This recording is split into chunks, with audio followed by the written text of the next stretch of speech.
Hey everyone, today we're diving into a pretty big change in US travel policy, and it's called a visa bond. If you've got any plans to visit the States, this is something you're definitely going to want to hear about. So, are you thinking about heading to the United States anytime soon? Maybe for a vacation, a business trip, or to see some family? Well, if you are, you'll want to listen up because a recent policy update could have a direct impact on how you plan that trip. It adds a pretty significant new step to the whole visa process. Okay, so here's the deal. The United States has expanded its visa bond requirement. Now, that term visa bond might sound a little confusing or new, but don't worry. We're about to break down exactly what it is and what this change really means. So, what in the world is a visa bond? It sounds kind of formal and intimidating, right? But once you get down to it, the idea is actually pretty simple. At its core, a visa bond is basically a type of security deposit. It's a chunk of money that certain travelers have to pay before they can get their visa. And the most important words there are refundable deposit. The whole point is to give people a really strong incentive to leave the US when their visa is up. And we're not talking about a small amount of money here. The bond can be set as high as $15,000.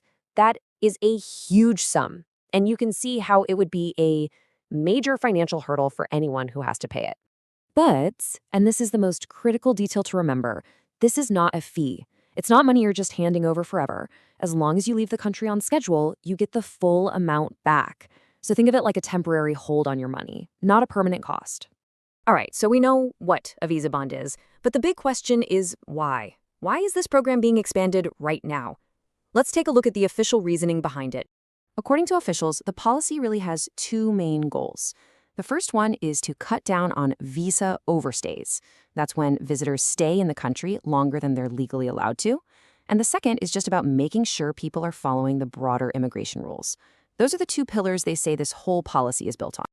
Now, the idea of a visa bond isn't totally new, but the fact that it's being expanded is the real story here. The policy is aimed at travelers from countries that have been identified as having high rates of people overstaying their visas.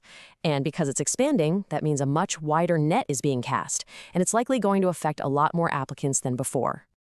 Okay, let's bring this all home. What's the bottom line? What does this actually mean for you if you're thinking about a trip to the US? The main takeaway is this. For some travelers, there's a potential new financial obstacle to clear before they can visit.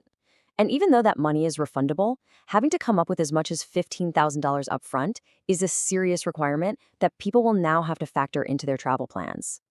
And just so you can hear it directly, here's the official wording from policy statements. The program is, quote, aimed at reducing visa overstays and ensuring compliance with immigration rules. That's the core motivation that's being presented by the authorities.